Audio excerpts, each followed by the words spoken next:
Yo les amis, c'est Oshimi, j'espère que vous allez bien.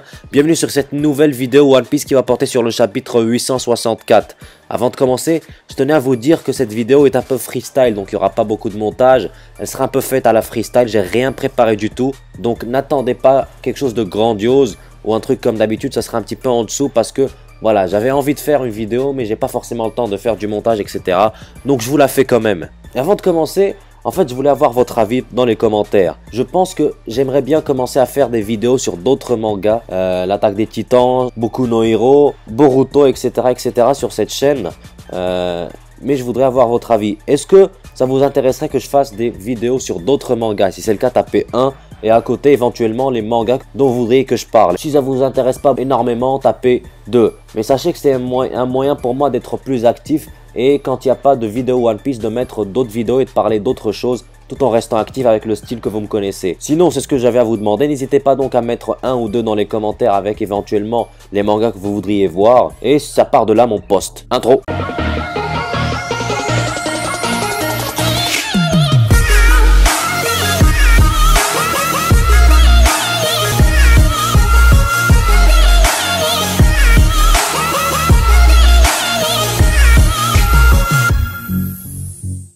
C'est parti! Et pour commencer, je voudrais parler de la photo de couverture. Elle concerne Cavendish, l'un des membres de la flotte de Luffy. C'est indéniable. On le voit avec le bateau, le Jolly Roger, etc. Et ça devient très intéressant parce que, est-ce que ça voudrait dire qu'ils auront une apparition à la fin de l'arc Whole Cake Island ou est-ce que ça coïncidera avec la rêverie? On attend de voir, mais en tout cas, si les mini-aventures de la flotte commencent, c'est que on va pas tarder à les voir. Et surtout de savoir ce qu'ils vont faire, parce que si vous vous rappelez bien, à la fin de Dressrosa, on nous avait annoncé que cette flotte, la flotte de Luffy, allait être à l'origine d'un des événements qui allait bouleverser le monde. Donc j'attends vraiment de voir ce qu'ils vont faire. Et j'espère que cette couverture annonce la couleur et annonce le début des hostilités de cette flotte de Luffy. Sinon, le chapitre intitulé Projet d'assassinat de Vinsmoke Smoke s'ouvre sur Brook, qui, comme on l'a laissé à la fin du chapitre 863, brise le portrait de la vieille là, je sais pas qui c'est, j'ai oublié, de Mother Caramel, exactement, Mother Caramel, putain. Il était déguisé en Luffy, mais on a deviné que c'était Brook. Mais moi, ce n'est pas autant le fait qu'il ait brisé le portrait qui m'a donné une érection phénoménale, c'est le fait que Big Mom l'appelle Soul King. C'est ce respect que lui témoigne Big Mom, qui est la maîtresse des âmes, après tout. Elle l'appelle Soul King, qui veut dire le roi des âmes. Elle l'appelle par son surnom, Soul King. Ça veut dire qu'elle l'a validé dans un sens. Et ça, c'est quelque chose qui m'a vraiment plu. Et encore une fois, Brook, comme on s'est habitué à lui, comme on s'y est habitué dans cet arc, lui sort une grosse punchline quand elle lui dit que elle croyait qu'il était mort. Il lui sort bien évidemment qu'il est effectivement mort, mais il y a bien longtemps, et c'est pas une jeune demoiselle, comme il l'avait dit auparavant, qui va venir à bout de ses 90 années d'existence. Brook, je pense que c'est son année. On avait annoncé que ça aurait été l'année de Sanji, 2016, mais là, c'est franchement, 2016 a été l'année de Brook. 2017 continue à être l'année de Brook avec notamment Jinbei et Pedro. Mais Brook, dans cet arc Whole Cake Island, ça a été la révélation. Et je m'attends à ce que sa prime monte en flèche. Sinon, les choses s'enveniment donc. Après les provocations du gâteau et du portrait, des altercations commencent un peu partout. Sanji entre en collision avec le troisième fils de Big Mom, qui est certainement l'un des plus puissants. Par contre, son fruit du démon, j'ai rien compris. Tout ce que je peux vous dire, c'est qu'il arrive à sortir un génie de sa ceinture ou de son nombril, où on s'en bat les couilles, très clairement. Mais en tout cas, Sanji entre en collision avec l'un des plus puissants fils de la famille Big Mom. On voit qu'il lui tient tête assez facilement, même si à la fin, il a le visage recouvert de sang, mais c'est à cause de Jadji qui a commencé à chialer. Sanji s'est retourné et bim, il s'est pris un coup. Mais ça, on va revenir après sur Jadji. Sur Jadji, cette petite fiotte. J'attends l'humour, rendez-vous. Non mais plus sérieusement, voilà, il y a eu beaucoup d'altercations qui ont commencé suite à ces provocations dont a été la victime Big Mom. Sanji contre le troisième fils. Jinbei, lui, a pris plusieurs adversaires avec une utilisation du haki de l'armement qu'on a vu à peu près pour la première fois chez Jinbei. Donc lui aussi sait utiliser le haki de l'armement, mais ça on pouvait s'en douter. Tout le monde, je veux dire, dans le Nouveau Monde maîtrise le haki de l'armement. Jinbei est quelqu'un qui a une renommée au niveau mondial, qui c'était un Chichibukai, donc on peut se douter qu'il maîtrise très facilement le haki de l'armement. C'est la base. Et enfin, Pedro s'attaque au quatrième fils, qui a un fruit du démon similaire à celui qu'on avait vu dans un filler qui lui permet d'augmenter la température de son corps. Et d'ailleurs, il pousse Pedro à lâcher son épée, notamment par rapport à son pouvoir. Et moi, ce qui me plairait vraiment de voir, c'est que Pedro également rejoigne l'équipage. Parce que le trio formé par Brook, Jinbei et Pedro, le trio un peu des vieux, des anciens, pour moi, il y a beaucoup trop de badassitude. J'aimerais bien voir Pedro dans l'équipage. Pour ceux qui disent qu'ils aimeraient bien voir Carotte, etc., je vous fais un gros doigt d'honneur, tout simplement. Dans le respect, bien sûr, mais un gros doigt d'honneur quand même. Parce que Pedro, c'est la badassitude incarnée. Ce mec-là n'a peur de rien. Il prend n'importe quel adversaire. Il a peur de rien. Quatrième fils, deuxième fils, Tamago, Big Mom, il prend n'importe qui tant qu'il peut protéger Luffy. Et ça, franchement, c'est quelque chose dont on a besoin dans l'équipage. Un mec très très brave. Ça donnerait de la graine à Usopp notamment, à Nami, à Chopper. C'est un mec, on a besoin d'un mec comme ça dans l'équipage. Un mec qui a peur de rien, qui a un vécu de fou, qui a une puissance suffisante pour prendre n'importe quel adversaire au corps à corps. C'est vraiment le profil le plus intéressant que je vois en ce moment. Plus intéressant que Carotte. Jinbei, j'en parle pas parce que pour moi, il est déjà dans l'équipage. Est-ce qu'il va survivre suite à l'arc Whole Cake Island? Je ne sais pas. Mais on peut penser que les têtes de mort qu'il a sur son kimono, il en a déjà deux, on en voit deux, ça serait peut-être un foreshadowing de la mort de Jinbei. J'aimerais pas qu'il meure personnellement parce que franchement c'est quelqu'un qui commence, on peut le voir, qui commence à coller à l'équipage des Mugiwara, qui ont dans les délires, qui a sa place dans l'équipage. Beaucoup pensaient que Jinbei n'était pas vraiment compatible avec le délire des Mugiwara, l'ambiance des Mugiwara, etc. Mais on commence à voir qu'il a vraiment sa place, qu'il est dans le même état d'esprit que Luffy, que les autres. Donc pour moi, il a largement sa place. Maintenant, est-ce qu'il va survivre? Est-ce qu'il va mourir pour pouvoir donner des power-up à Luffy, Sanji, etc. Ça, c'est autre chose. Mais pour moi, franchement, le trio Brook, Jinbei, Pedro, ça serait vraiment une tuerie.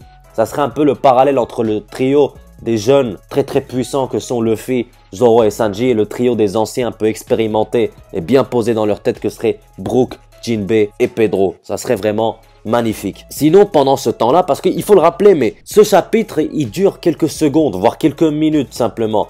C'est toutes ces actions qui ont lieu dans le chapitre se font presque en même temps. Pour pas dire vraiment en même temps, mais voilà, les combats de Sanji, Pedro, Jinbei, etc. se font en même temps. Tous les événements de ce chapitre se font pratiquement en même temps. Et donc, suite un petit peu à tous ces événements, Capone bloque Luffy parce que finalement, Capone est chargé de la sécurité. Donc, il bloque Luffy pour ne pas éveiller les soupçons sur lui. C'est tout à fait normal et tout à fait logique. De l'autre côté, César commence à se déplacer. César commence à se déplacer pour ceux qui n'avaient pas compris parce que lui, il regarde le temps. Il a entendu le coup de feu, donc pour lui, le plan se passe comme prévu. Big Mom est en train de piquer une crise, donc il commence à se déplacer. Sauf que lui, ce qu'il ne sait pas, c'est que Big Mom n'a pas encore commencé à piquer sa crise. Donc au moment où il va sortir sa tête du miroir et que Big Mom va crier, elle va forcément casser les miroirs. Et là, on va se retrouver face à une situation critique parce que on aura des miroirs cassés, on n'aura pas Luffy, etc. n'auront plus de moyens de s'en sortir puisque César, lui, n'a aucune idée de ce qui se trame à l'extérieur. Il suit le plan,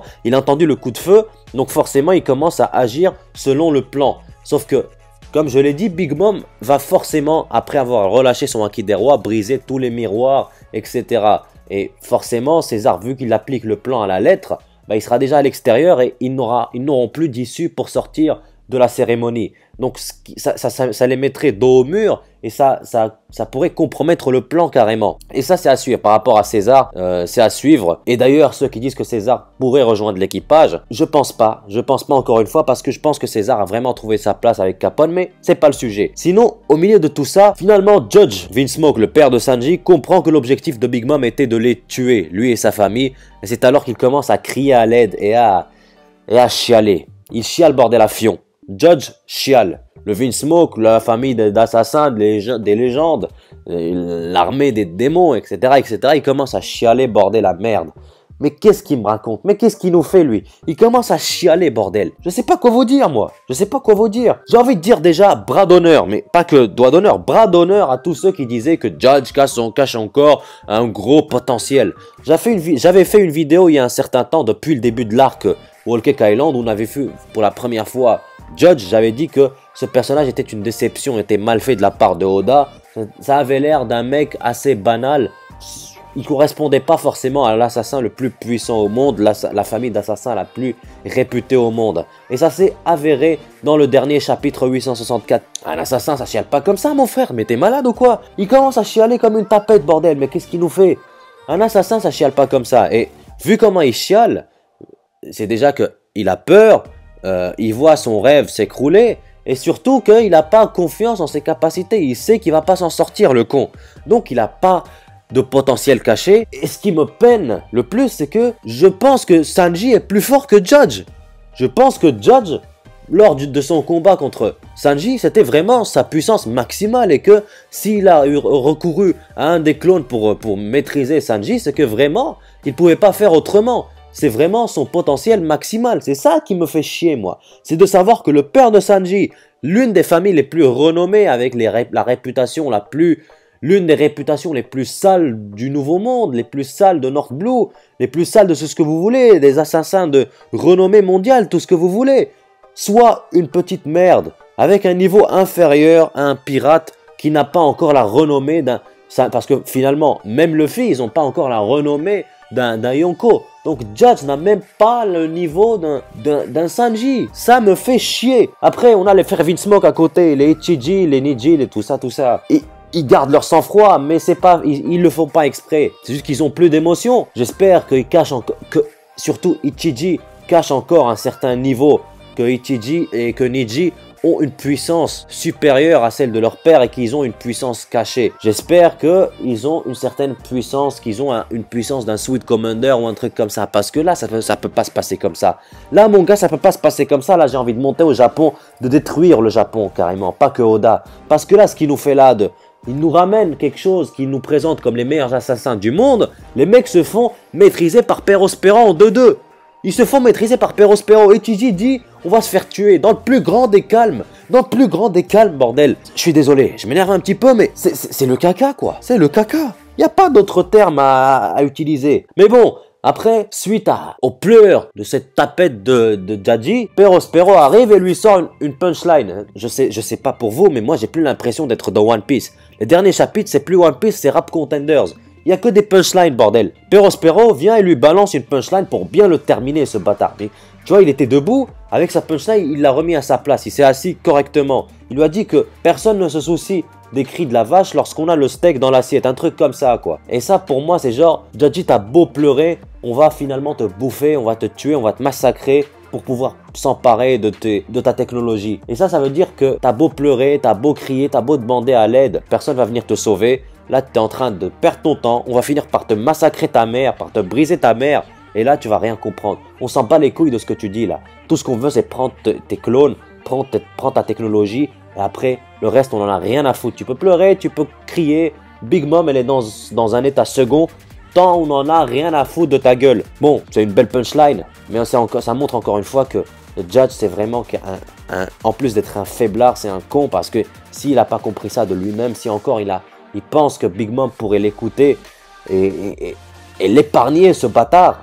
C'est vraiment que c'est une sous-merde, une sous-sous-merde. Ben, en tout cas, j'espère que Ichiji, Reiju, tout ça, vont relever le niveau des Vinsmoke parce que là, moi, j'en peux plus. Moi, je suis déçu, mais à un point, vous savez pas combien. Sachant que Sanji est mon perso préféré, j'aurais aimé que ses parents, son père, etc. soit vraiment quelqu'un de très très puissant. Parce que, pourquoi j'espère ça? Parce que je sens que Zoro, il va avoir un père qui déchire tout. Et que, voilà, je supporte pas que Zoro, cette tête de cactus, soit supérieure à Sanji. Ça, j'aime vraiment pas. Après, on n'est pas là pour parler de ça, mais en tout cas, voilà, Judge est pitoyable. Et enfin, au milieu de tout le bordel, Brook fait à Luffy une énième proposition qui est de remontrer la photo, le portrait brisé de Mother Caramel à Big Mom afin de la faire péter un plomb pour de bon cette fois-ci, parce que là, il est en train de bugger. Et donc, le seul moyen de la faire péter un plomb, c'est de lui remontrer le portrait. Et Capone n'était pas convaincu par le plan et commence à dire à Luffy que ça va pas marcher, mais il voit Katakuri venir. Katakuri, l'homme qui anticipe l'avenir. Il le voit venir et là, il comprend que le plan va fonctionner.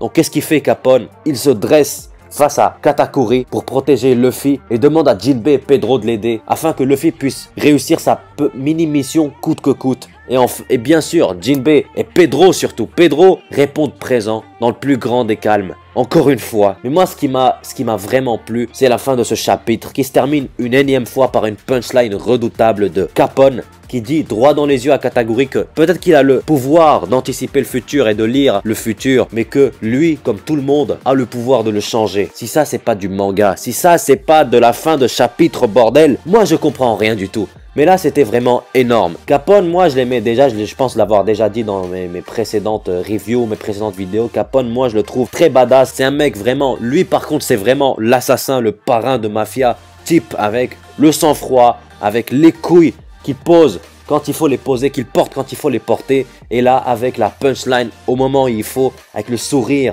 qu'il faut au milieu de tout ce bordel. Pour moi, Capone, c'est vraiment un super personnage avec une profondeur et une complexité excellente. C'est un mec qui a des principes, bien qu'il soit un criminel, lui, contrairement à Big Mom. Cette fin de chapitre a été monumentale. En plus, avec Jinbei et Pedro derrière qui répondent présents.